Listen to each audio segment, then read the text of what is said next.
Welcome back, everyone. I hope you're doing well. We got the First Crusade to continue. Now, all the prince. Previously, we saw the People's Crusade. Now, I don't know what we're gonna watch.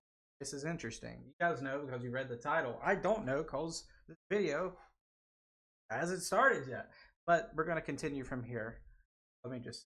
Oh, it's the Battle of Dorylaeum. Try some content. Let's go. Make sure you hit that like button. Purpose of this crusade. Despite the fact that the Crusaders showed their martial prowess and personal courage during the siege of Nicaea, in the end it was cunning Byzantine diplomacy that won the day. Well, they swooped in. I think it would have fell either way. The sack of the ancient city was prevented, the prisoners from the People's Crusade liberated, but the Romans now had to ensure the cohesion of their Latin mercenaries and prevent them from slaughtering the Turkish garrison. The Seljuk defenders were secretly ferried off to Pelicanum, where they met up with the emperor, who gave out gifts to everyone. Seems like Alexios is like the great compromiser in this situation. Like, when I say situation, crusade. Like, it seems that he wants to be loved by everyone. And he knows, like, gotta watch his back. There's so much politics, so much diplomacy. But for the Crusaders, it's black and white. With additional rewards for those who wished to defect to his side. Alexios spent a fortune ensuring that the interests of the Crusaders aligned with his own. But he simultaneously was sending out a strong message to the Turks that the Byzantines had little to do with the savage Franks, and that anyone who willingly surrendered to him would not only be spared, but generously rewarded. As for the Crusaders themselves, their leaders were given gold, jewels, silk cloaks and horses, while wagons filled with bronze coins were distributed to the infantry and commoners. Despite that, tensions began to rise as the Latins became more suspicious of their generous host. I mean, I was suspicious. What's gonna happen? Some were offended by the disparity in the rewards, while others were offended that rewards were given out in the first place. Like, it's us? Like, why are you giving these participant trophies so often? Like, I want... Why are you giving me... What are you hiding type conversation that might be needed? As this was supposed to be a religious movement, motivated by faith, not possessions. And yet the biggest complaint came from the fact that only small groups were allowed in Nicaea to observe and pray in its churches. Yeah, that's a little interesting. But on Alexios' behalf, he is worried that Latins, as we call them, Latins will sack, farm, because, like, just look prior, like, there was a lot of that bravado previous beginning of the Princess Crusades, like on the way here, outside of the city, like outside of Constantinople, there's just always that weariness of, like, will they behave? Before they could depart, Alexios seized his opportunity to address the only major leader who didn't swear an oath to him, Bohemond's nephew, Tancred. The Norman once again refused, and demanded for Alexios to accompany the Crusaders to their next target and to receive a royal tent identical to that of the emperor, proclaiming, "If you wish to dominate, then you must strive to serve." A brawl broke out. That's interesting. If you wish to dominate, you must strive to serve. But eventually calmer minds prevailed, and Tancred swore the oath, kissed the emperor's hand, and received no gifts. Dang. Okay, so everyone's aligned now. Upon departure, he stared at Alexios and said, "I deem you worthy of being my enemy and not a friend." So not really. Okay. The council convened, and the Byzantines laid out a master plan to take over Anatolia. The next major target was naturally Antioch, but there were many smaller fortresses scattered throughout the harsh environment of the region that needed to be secured. Alexios put the imperial army and navy under the command of his brother-in-law, John Ducas, who was tasked with the recovery of the coastal provinces. Remember John Ducas? Seljuk Chaka Bey, who ruled from Smyrna semi-independently from the Sultanate of Rum, still posed a significant threat with his navy. and would prevent any supplies reaching the Crusaders once they made it to Antioch. And while some Latins must have felt abandoned by the emperor, it made no sense for him to join the already giant host, only adding to the logistical issues. Not to mention the risks of Cuman invasions, rebellious generals, or death of the emperor. What if the new ruler wasn't so cooperative with the Crusaders? Once again, the Franks were to be escorted by the trusted general Tatikios, who was extremely loyal to Alexios, and as a Turk himself, he knew he was a household slave who grew up with Alexios and was emancipated for his... Oh yeah, he's definitely loyal. Exactly what the steppe riders were capable of. Before departing, Alexios gave them plenty of supplies, as well as precious insight, advising them to send envoys to the Fatimid Caliphate and make an alliance with common enemies. And so, 10 days after Nicaea was taken, June 26, 1097, the Crusaders formed a massive column and set off. One of the leaders, Stefan of Blois, wrote back home to his wife, "I say to you, sweetheart, that from Nicaea we will arrive at Jerusalem in 5 weeks, provided that Antioch does not slow us down."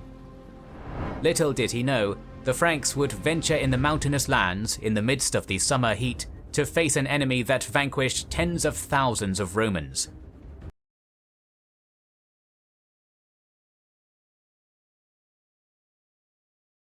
Turks. I don't know. My brain went to Parthians. That obviously not that. We got some Turks hiding somewhere. To reduce the load on the logistics, the coalition army split in two, with the first force moving ahead with Tatikios and Bohemond, the two imperial agents at the front, accompanied by the contingents of Tancred, Robert of Flanders, and Robert of Normandy, while Godfrey, Baldwin, Stefan, Hugh, and Raymond were 3 days' march behind them. It is very difficult to determine the Crusader force, as there were many non-combatants, many among them women and children. Like pilgrims, right? They're going on it for like more or less the pilgrimage. The First Army had around 3,000 knights and 10,000 footmen, which included 2,000 Byzantine infantry, accompanied by at least as many camp followers.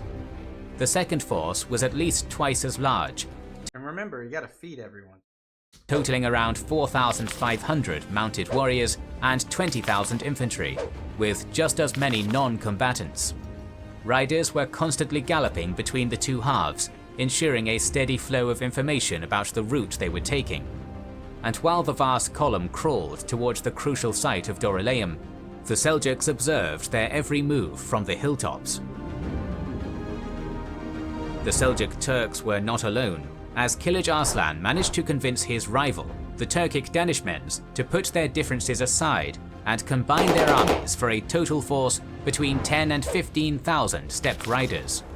They were, which is way more formidable than just like infantry, because they can do the feigned retreats, they can do raiding, they can do all sorts of... equipped with leather armor and piercing swords, but the greatest tool in their arsenal was the recurve bow, with an effective range of 50 to 60 meters. Combined with their expert riding ability and knowledge of the terrain, this was the deadly combination that crushed the Byzantines in Manzikert, back when Romanos also decided to split his army in two halves. It is important to note that unlike many other nomadic peoples, the Seljuk Turks of Anatolia were stripped of a massive advantage due to the nature of the terrain.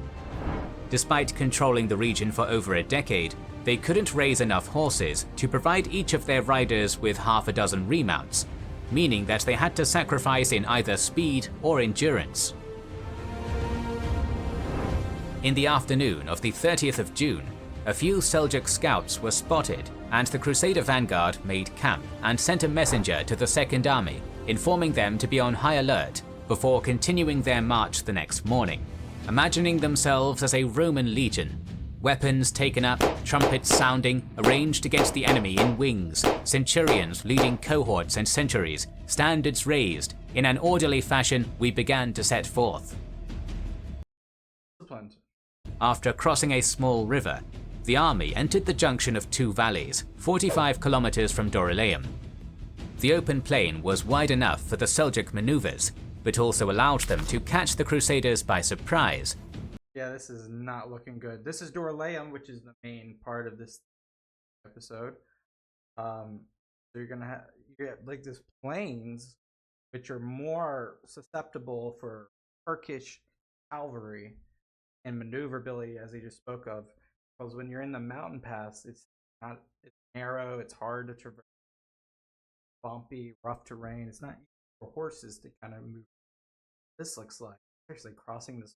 I don't know if this is a river or a brook or whatever it is. It's like there's just some that's going to make this a little bit more.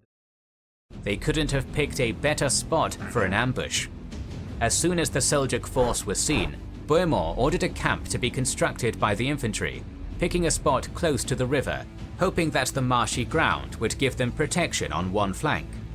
In order to buy them some time, he and Robert of Normandy gathered the entire cavalry force of 3,000 knights and charged at Kilij Arslan. The fighting raged for almost an hour, but the light cavalry overwhelmed the Latin nobility, sending them back towards the makeshift camp, where some dug trenches, while the non-combatants and baggage train were directed towards the center. So much collateral damage that can happen here, because they're all in one. Like they could just, with their arrows. Not a good look. Hundreds of troops that were between the two Crusader armies poured into the battlefield, completely unaware of the ongoing battle, before they were captured or killed. Jeez. Bohemond and Robert ordered their entire force to dismount and positioned the heavily armoured cavalrymen to hold the vanguard and withstand volley after volley. There were no walls, just a mass of people in chain armour in the summer heat, holding together against these circling nomads who tried to pick them off one at a time, screaming and taunting in the hope they would turn their back and flee. One eyewitness reports, "They encircled us on all sides, engaging at close quarters and throwing darts and spears and firing arrows wondrously far and wide. They howled and shrieked and shouted, making a devilish noise in their high voices, crying and shouting like demons." Yeah, they talked about this several times, but they're demonizing these people. But it's easy to do that when they embody a characteristic. So obvious to a lot of these people that the revelation is happening in the end times. I think that's all part of this state is trying to be the word of God. One particular Frankish knight called Robert of Paris, with a notorious background, was one of the first casualties. Back at Constantinople, he mocked the emperor by sitting on his imperial seat. Instead of punishing him, Alexios invited him for a drink and explained they were allies, advising him to never chase their nomadic common enemy. Overcome by anger, the knight threw himself at the Seljuks after multiple civilians. That sounds like an after the fact.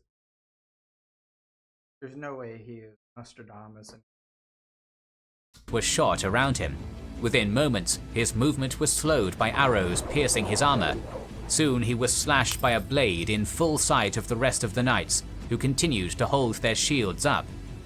Bohemond and Robert were now screaming, ordering their men to hold the line, fully aware that if the lines broke, there would be nowhere to run. This could be a massacre. It's surprised it hasn't been yet. At first, women constantly supplied the soldiers with buckets of water from the river, but as the hours dragged on, they also had the role of dragging the dead away from the front. Both duties were essential to the survival of everyone inside the camp, but with each passing moment, hope was fading. People and animals alike were crying out, while priests were praying for salvation, when suddenly Kilij Arslan gave the order to attack the camp from every direction, both on horse and on foot. Brutal hand-to-hand combat ensued, with many casualties, including Tancred's brother William. Charge after charge failed to break the Normans, but then suddenly a detachment appeared from the marsh and entered the camp, killing anyone in their path. A band of knights quickly rushed to close the gap and push them back, but the Christians were at the brink. It was then a group of cavalrymen appeared on the horizon. From where? It had now been 5 hours since the first clash between the two armies, but after receiving word of the attack, Godfrey of Bouillon arrived at noon alongside 50 knights and bravely charged against the Seljuks, who halted their attack on the camp and turned on the reinforcements. Not long after, Raymond and Hugh joined the fight, and while Kilij Arslan still had the numerical advantage, the lack of remounts and length of the engagement meant that his army was extremely low on both energy and ammunition. At this point, Tatikios and Bohemond switched from a defensive stance to an offensive one, and as the Crusader cavalry engaged the steppe horsemen for the Battle of Anatolia, another detachment was seen on top of a hill behind the Seljuk line. Bishop Well, there's that guy. We've been waiting for him. Ademar, who used local guides to outflank the enemy, gave a rousing speech as Provençal troops charged into the enemy camp, plundering the Sultan's tent before setting it all on fire and advancing on the enemy. With enemies on all sides, the Turkic army had no space to execute their masterful maneuvers and had no choice but to flee. The formations held, the reinforcements arrived, and this victory sent ripples through the entire Muslim world. I mean, was it a victory? On paper, yes, but it's very much a draw. How much? Like there was a lot of casualties. Not like this is not the homeland of the Latins, so you can't just like re-up your like troops. You have a finite amount. Now the Turks have a finite amount as well. They're not far from their supply base of men. Ibn al-Qalanisi, an Arabic writer, noted, "When news was received of the shameful calamity to the cause of Islam, the anxiety of the people became acute and their fear and alarm increased. 3,000 nomads perished in the battle, while the Christians lost 4,000 of their own, who see like 3,000. See, it was almost just a astounding, but were celebrated as martyrs. The plunder of the camp resulted in numerous fine weapons, gold coins, jewels, horses and camels, not to mention much needed grain. Everyone involved played a crucial role, but the man who was celebrated the most was Bohemond of Taranto, who rallied his men to stand their ground and fight. I mean, a lot of people, like Alexios's right-hand man, the people out of nowhere and saved y'all's skin. Gotta give it to like Godfrey and company, gotta give it to them too. It was his courage and leadership that prevented another Manzikert. It was going to be worse than massacre if it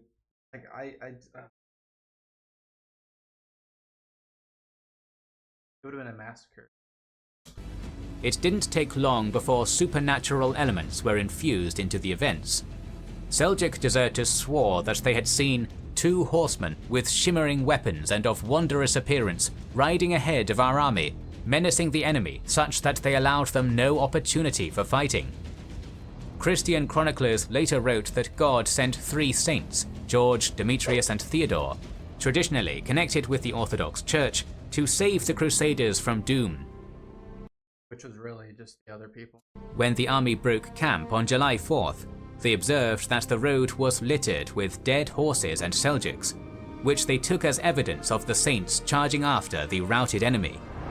The further the army moved away from Constantinople, the more biblical elements were infused into their beliefs and actions, the boundaries between both worlds slowly evaporating. Interesting. Like I said, like this revelations for them. News quickly reached Alexios, who immediately sent out his forces against Chaka.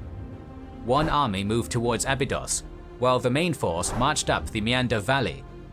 At the same time, the Byzantine navy sailed directly towards Smyrna, with Chaka's daughter on board as a gesture of good faith.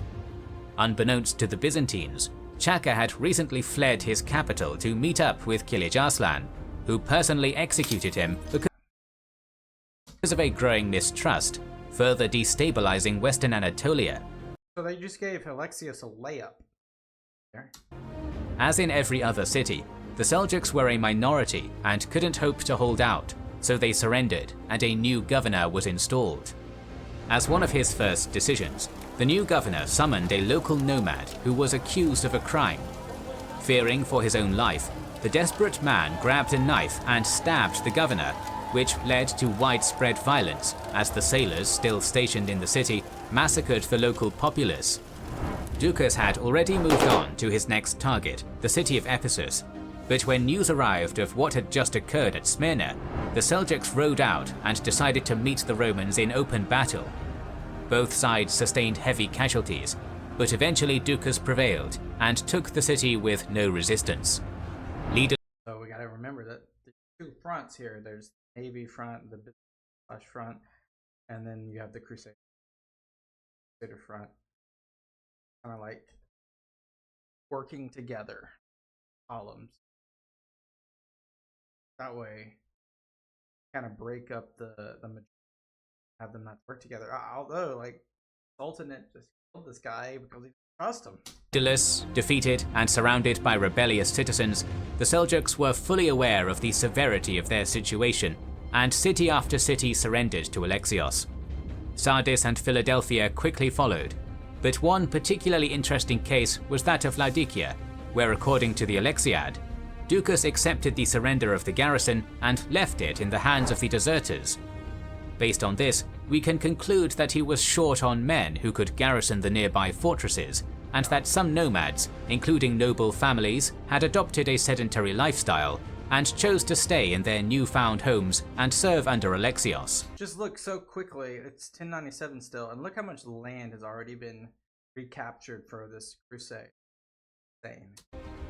By the end of 1097, the emperor signed a truce with Kilij Arslan, having regained most of Anatolia, fulfilling the dream of his generation. Wow. And that's where we're going to stop today, because anything further, it's just going to kind of like rail away from the part of the episode, which was the Battle of Dorylaeum. Insane, biblical, like how they were saved, and you know, it was like the perfect place to get ambushed, like they said, right across a river, plains, right where the forces could maneuver through their famed retreats that they had to. They could really just they could pick them off, and they did. I'm surprised. I'm just still surprised. I guess just unwavering line.